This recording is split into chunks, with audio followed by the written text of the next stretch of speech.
آیت نمبر ہے 73۔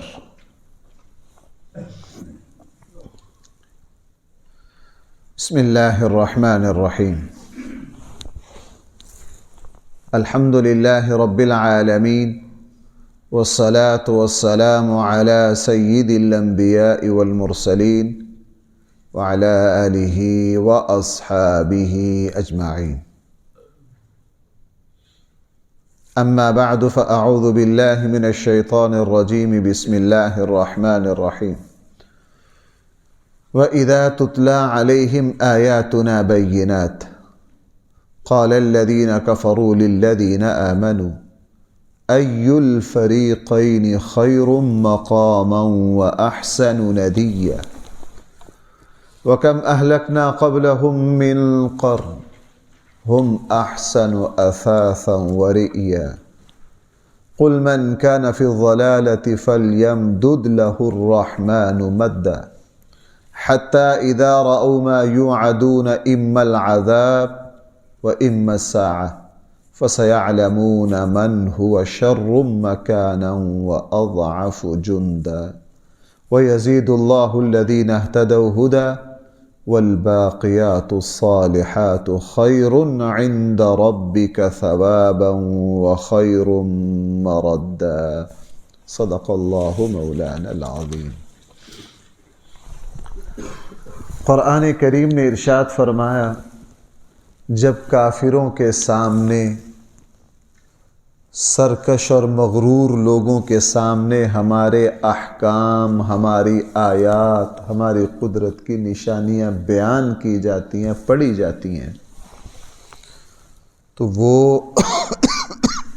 کہتے ہیں آگے سے، جناب ایک طرف تو تم لوگ ہو جو یہ کہتے ہو کہ اللہ نے ہمیں ہدایت دی، ہمارے پاس نبوت آئی، ہم پر کتاب اتری، ایک طرف تو یہ لوگ ہیں، اور دوسری طرف وہ یہ کہتے تھے کہ ہم ہیں جن کو تم کافر کہتے ہو۔ جناب دونوں کا ذرا معیار زندگی تو دیکھ لو، ای الفریقین خیر مقاما، معاشرے کی شہرت تو دیکھ لو، احسن ندیہ، حلقہ احباب تو دیکھ لو۔ بھائی ذرا اس ماحول پر غور کرو، جو حضرات جن کو اللہ جل جلالہ حج یا عمرہ کے لیے لے گیا ہے، صفا مروہ کی سعی کرتے ہوئے مروہ پر جا کر جب باہر نکلتے ہیں واش روم میں، یہ دار الندوہ ہے، یوں کہہ لیجئے کہ اس زمانے کی مکہ کی نیشنل اسمبلی ہے۔ یہاں پورے مکہ کی قیادت بیٹھتی ہے، اور ادھر ادھر سے جب بڑے بڑے سردار مکہ آتے تو وہ بھی یہیں بیٹھتے۔ رسول اللہ صلی اللہ علیہ وسلم کے مد مقابل جو فرعون تھے وہ یہیں بیٹھا کرتے تھے۔ صفا سے نکلتے ہی حضرت ارقم بن ارقم کا گھر ہے، آج کل وہاں الیکٹرانک سیڑھی ہے۔ یہ جو الیکٹرانک سیڑھی ہے یہ حضرت ارقم بن ارقم کے گھر کے اوپر ہے، جو اسلام کا سب سے پہلا مرکز ہے، اور حضرت عمر رضی اللہ عنہ رسول اکرم صلی اللہ علیہ وسلم کے ہاتھ پر اسی گھر میں مسلمان ہوئے تھے، ایک ہی لین میں، اور سامنے دار الندوہ، اور وہ اسلام کا پہلا مرکز پہاڑی پر حضرت ارقم بن ارقم کا گھر رہا۔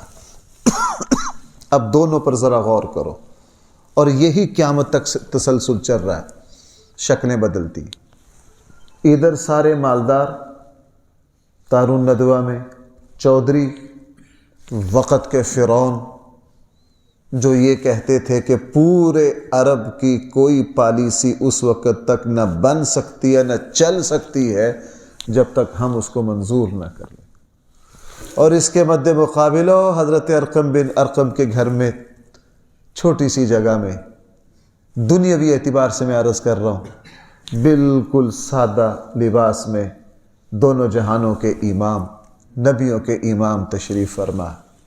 ان کے پاس ایمان لانے والے کون سے ہیں؟ یہ کون ہے جی بلال حبشی، یہ کون ہے جی صہیب رومی، یہ کون ہے جی عبداللہ ابن مسعود، یہ کون ہے جی؟ حضرت یاسر. یہ کون ہے جی؟ حضرت عمار. یہ سب غربا. بھائی یہ سب کیا؟ غربا. اس ماحول میں ذرا اس آیت پر آئیے. مکہ کے کافروں نے کہا جناب تم یہ کہتے ہو کہ ہم حق پر ہیں، ہم کہتے ہیں ہم حق پر ہیں. ذرا دو باتوں پر غور کرو. نمبر ایک، خیر مقام، مرتبہ کس کا بڑا؟ عربوں کا کوئی سردار آئے وہ تمہاری طرف دیکھتا بھی نہیں، وہ کدھر آتا ہے؟ وہ ہماری میزبانی میں آتا ہے. احسن ندیہ، معاشرتی حیثیت ہماری زیادہ، مال و دولت ہمارا زیادہ، اثر و رسوخ ہمارا زیادہ، شہرت ہماری زیادہ. اللہ نے اس کا بھائی پتہ کیا جواب دیا؟ بھائی آپ سمجھ رہے ہیں میری بات؟ اگر میں سمجھانے کے لیے اپنی زبان میں عرض کروں، اللہ نے فرمایا تمہارے جیسے پتہ نہیں کتنے آئے اور کتنے گئے. میں اپنی طرف سے نہیں کہہ رہا. کم اہلکنا قبلہم من قرن، اور ہم نے تم سے پہلے اس طرح کے لاکھوں پیدا کیے اور لاکھوں مار دیے. اس زمین پر اس طرح کے بڑے آئے اور بڑے گئے جو خدائی لب و لہجہ بولتے تھے، جن کے دماغ میں پہاڑوں سے زیادہ غرور اور تکبر بھرا ہوا تھا، جن کی نگاہ میں سارے لوگ کیڑے مکوڑے تھے. لیکن ہم نے ان کو اس طرح پٹخ پٹخ کے مارا زمین پر کہ ان کو کوئی پوچھنے والا نہیں. میں آپ کو سچی بات عرض کروں، یہ جب دنیا میں بڑے بڑے قلعے اور بڑے بڑے آثار قدیمہ ہیں نا، مجھے جس طرح قبرستان میں جا کے عبرت ہوتی ہے نا، ان مقام پر جا کر اسی طرح عبرت ہوتی ہے. ان مقامات پر جا کر بالکل اسی طرح عبرت ہوتی ہے کہ یہ وہ شان و شوکت کے ظاہری نمونے تھے جن کے بارے میں دنیا کا تصور تھا کہ ان پر کبھی زوال نہیں آئے گا. آج وہاں درختوں کے پتے ہٹانے والا بھی کوئی نہیں، درختوں کے پتے ہٹانے والا بھی کوئی نہیں ہے. آپ کبھی جائیے کہ لوگ کیا کر رہے ہیں. میں شادرہ میری عزیز داری ہے، میرے بھائی ہوتے ہیں. بہت سال پہلے میں فجر کے بعد نماز پڑھ کے واک کرتے کرتے جہانگیر کے مقبرے پر چلا گیا تو فجر کے بعد اس کی قبر کے اوپر بچے کھیل رہے تھے. بچے، یہ پرانی بات ہے کافی، میں اس وقت نیا نیا شیطانی پڑھتا تھا یا کیا تھا، وہ ٹھیکریاں سی رکھ کے نا وہ کھیلا کرتے تھے گیند مار کے. میں وہاں بیٹھ گیا اور میں سمجھا کہ شاید اللہ مجھے اس لیے لے کر آیا. میں تقریباً گھنٹہ ڈیڑھ گھنٹہ گھوم رہا کہ یہ وہ شخص ہیں جب لاہور آتے تو ان کو دہلی کی سبزیاں پسند تھی، وہ دہلی سے آتی تھیں. سبزی اس زمانے میں کیسے پہنچ سکتی ہے جناب؟ ان سبزیوں کو اگایا ہی گڈھوں پہ جاتا تھا. کس پہ اگایا جاتا تھا؟ گڈھے پہ کیاری بنا کے اسی میں مٹی بھر کے اسی میں سبزی اگاتے. جناب آج کدھر ہیں جی؟ لاہور. ان کو اس موسم میں کیا پسند ہے؟ گاجر. چلو بھی گاجر والا گڈھا بھی پیدل کہاں جائے گا؟ لاہور جائے گا تاکہ تازہ گاجر میسر آ سکے.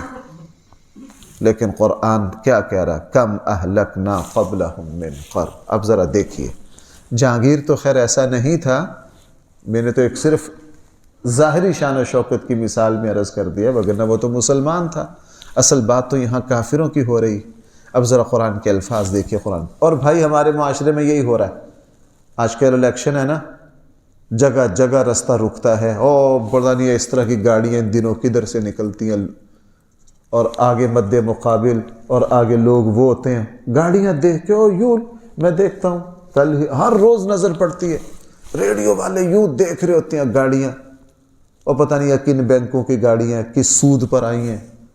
اگر یہ ان کی ذاتی بھی ہو، ان کی کیا ویلیو، ان گاڑیوں کی کیا حیثیت ہے؟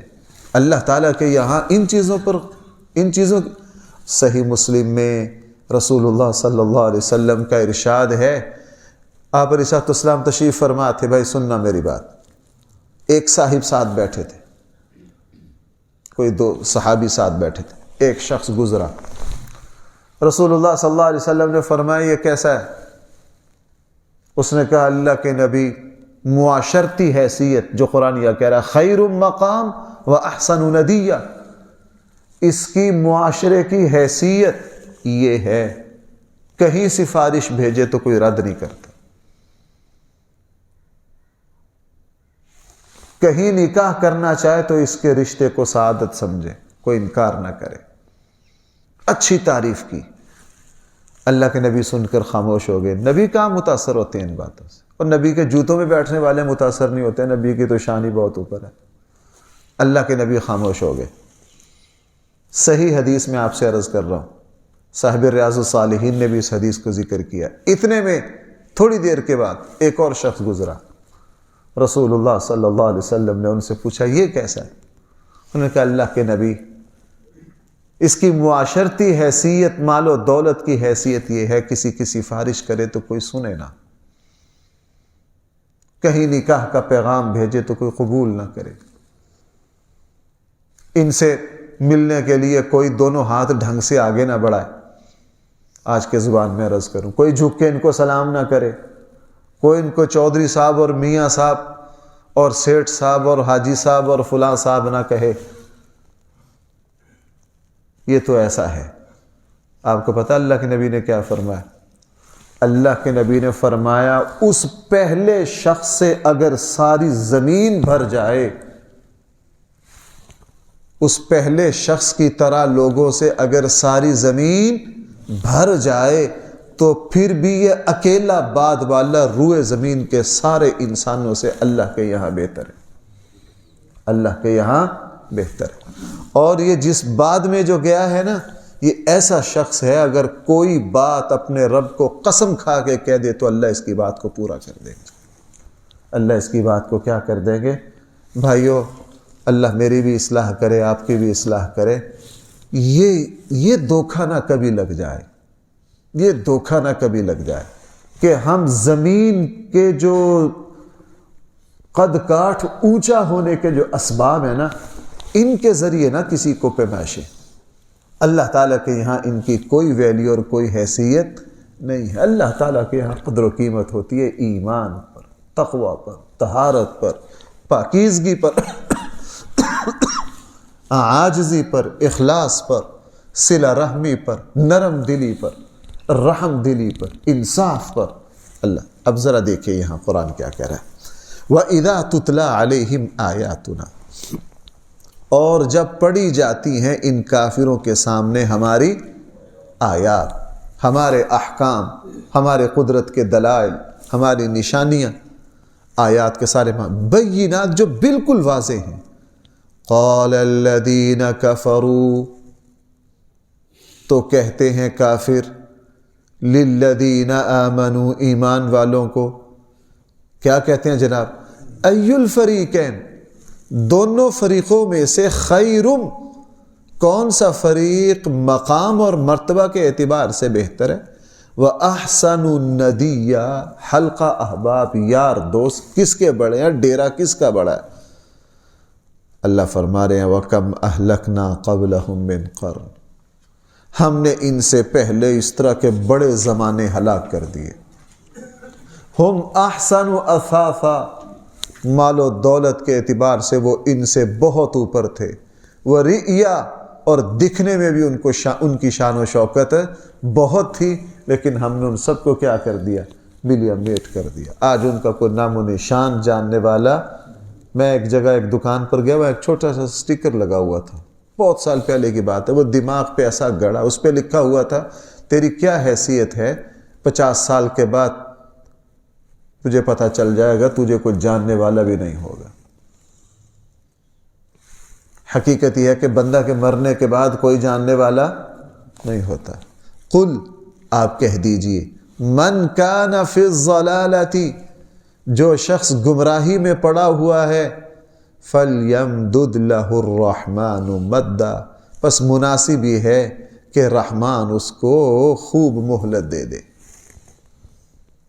اسی سے تمہیں مغالطہ لگا کہ ہم سے بڑھ کر کوئی نہیں ہے، تم نے اللہ کی مہلت کو اللہ کی رضا سمجھ لیا۔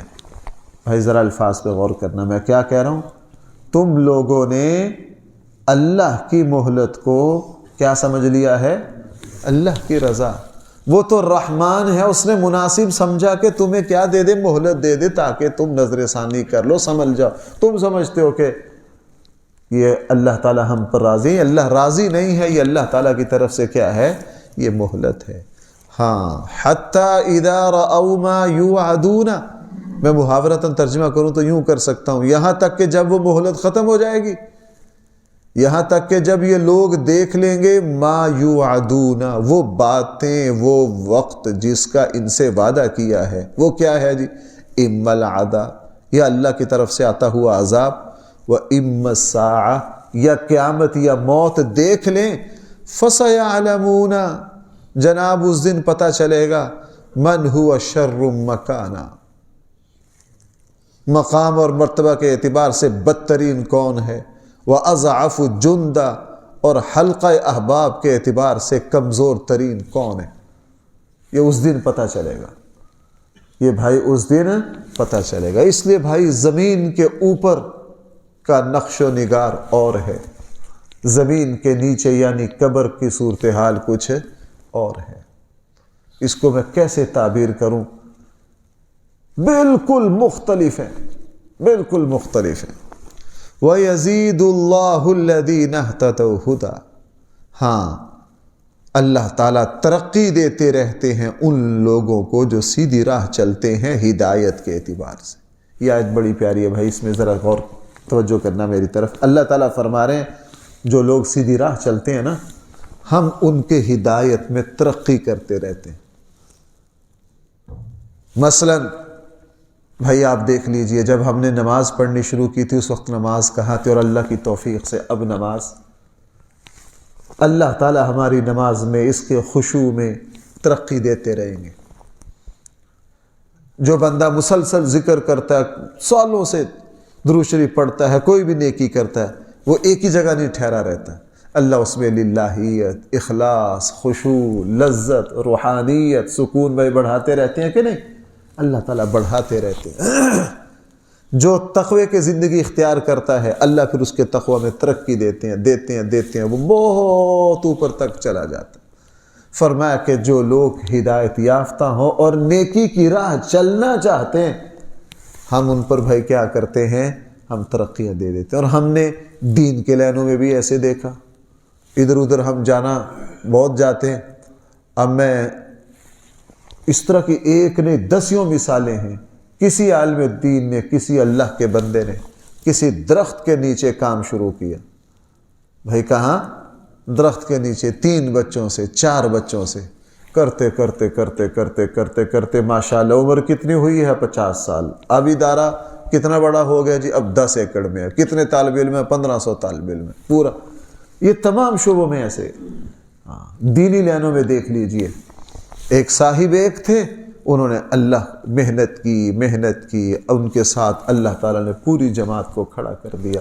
ایک صاحب اکیلا تھا، اللہ نے اس کے ساتھ پوری تحریک کو جمع کر دیا، پورے ادارے کو اللہ تعالیٰ نے اس کے ساتھ کھڑا کر دیا۔ خود ہمارے آقا صلی اللہ علیہ وسلم کو دیکھ لیجئے، بھائی مکہ کے 3 سالوں میں کتنے صحابہ ہیں؟ 4-5 سے اوپر، بہت زیادہ وسعت دے لیجئے 10-12۔ 13 سالوں میں جب ہجرت کر رہے ہیں، میں نے آپ کو کئی مرتبہ بتایا کہ جب 13 سالوں کے بعد مدینہ گئے ہیں، صحابہ کی تعداد جو ہے، بہت بڑا قول بھی لے لیا جائے 250-300 سے اوپر نہیں جاتی۔ بھائی 13 سال اور بندے کتنے؟ بندے کتنے؟ لیکن جب ہمارے آقا صلی اللہ علیہ وسلم حجۃ الوداع پر تشریف لائے تو اس وقت کتنے؟ صرف سارے مسلمان نہیں تھے، یعنی جو حج میں شریک ہوئے وہ 1.25 لاکھ تھے۔ مسلمانوں کی تعداد تو اس وقت کیا تھی؟ اس سے بہت زیادہ تھی۔ اللہ تعالیٰ یہ بات فرما رہے ہیں وَيَزِيدُ اللَّهُ الَّذِينَ اهْتَدَوْا هُدًى، اللہ تعالیٰ ترقی دیتے رہتے ہیں، اللہ تعالیٰ بڑھاتے رہتے ہیں۔ الَّذِينَ اهْتَدَوْا هُدًى، ان لوگوں کو جو سیدھی راہ چلنا چاہتے ہیں، ان کی ہدایت میں اللہ اضافہ کرتے رہتے ہیں۔ ہاں، وہ جو پیچھے تھا نا کہ جو کچھ دنیا میں ہے اس کی تو کوئی حیثیت نہیں، باقی رہنے والی ایک ہی چیز، وَالْبَاقِيَاتُ الصَّالِحَاتُ۔ لوگوں وہ نیکیاں جو باقی رہیں گے، خیر عند ربک، تیرے رب کے نزدیک وہ بہت اعلیٰ ہیں، ثواب کے اعتبار سے بھی، وہ خیر مردہ، اور انجام کے اعتبار سے بھی وہ بہت بہتر ہیں۔ دنیا کا پھیلاؤ جو تمہیں نظر آتا ہے جناب، جس دن مریں گے ساتھ کچھ بھی نہیں جائے گا، لیکن نیکیوں کا معاملہ ایسا نہیں۔ نیکیاں وہ حدیث پھر آپ کو یاد دلا دوں، میں بہت بیان کرتا ہوں۔ اللہ کے نبی نے کیا فرمایا، صحیح حدیث ہے، ایک مسلمان اخلاص سے اللہ کے لیے بھائی کیا خرچ کرتا ہے؟ کھجور۔ بھائی یاد ہے کیا خرچ کرتا ہے؟ کھجور۔ اللہ اس کو پالتے ہیں، اللہ اس کو پروان چڑھاتے ہیں۔ اس بندے نے اخلاص سے کھجور دی تھی، تو کل قیامت والے دن یہ کھجور کتنے وزن پر ہوگی؟ احد پہاڑ۔ بھائی کتنا؟ احد پہاڑ دی کھجور، وہ کتنے کی ہوگی؟ 1 تولے کی ہوگی دی کھجور۔ لیکن جب نامہ اعمال میں تلنے کا وقت آئے گا تو بھائی کتنی؟ احد پہاڑ۔ ذرا احد پہاڑ کے پاس جا کے سوچے، 3.5 میل مربع رقبہ احد پہاڑ کا، دی کھجور ہے، اور اس کا وزن اللہ تعالیٰ اتنا بڑھا دیں گے۔ نیکیوں کو اللہ یوں ترقی دیتے ہیں۔ آپ یوں سمجھ لیجئے کہ مادیت، مال و دولت، ان چیزوں کا سفر 100 سے 0 کی طرف ہے۔ انسان جب مرتا ہے یہ 0 پر آ کر کھڑی ہو جاتی ہیں، اور نیکیوں کا سفر 0 سے کدھر کو شروع ہوتا ہے؟ 100 کی طرف شروع ہوتا ہے۔ اور 1-2 باتیں اور عرض کر دوں، حدیث میں کیا ہے؟ وہ مسلمان جس نے ساری زندگی نیکی کی، اب بڑھاپا آ گیا، اب بیماری آ گئی، بھئی اللہ تعالیٰ بڑھاپے اور بیماری کی وجہ سے اس نیکی کے اجر کو کیا رکھتے ہیں؟ باقی رکھتے ہیں۔ تو کیا اللہ تعالیٰ کی رحمت سے کوئی بعید نہیں کہ اللہ، ایک بندہ اس کی عمر کتنی ہے جی؟ 80 سال، نماز پڑھتے ہوئے کتنے سال ہو گئے جی؟ 60 سال۔ اگر اللہ تعالیٰ اس کو 100 سال بھی عمر دے دیتا تو یہ نماز چھوڑتا؟ اللہ تعالیٰ فرمائیں گے کہ یہ تو موت نے اس کی زندگی ختم کر دی، یہ نماز چھوڑنے والا نہیں تھا، چلاؤ اس کی نماز، اس کی نماز کا اجر و ثواب لکھتے رہو۔ اس لیے فرمایا والباقیات الصالحات، باقی رہنے والی تو وہ بہترین نیکیاں ہیں، خیر عند ربک، جو تیرے رب کے نزدیک ثواب کے اعتبار سے بہت ہی اعلیٰ ہیں، وہ خیر مردہ، اور انجام کے اعتبار سے بھی بہت اعلیٰ ہے۔ اللہ تعالی ہم سب کو صحیح فہم عطا فرمائے۔ الحمدللہ رب العالمین، والصلاة والسلام علی سید الانبیاء والمرسلین وعلی آلہ واصحابہ اجمعین۔ ربنا آتنا في الدنيا حسنة وفي الآخرة حسنة وقنا عذاب النار۔ صلی اللہ تعالی علی خیر خلقہ سیدنا و مولانا محمد وآلہ واصحابہ اجمعین برحمتک یا رحمت۔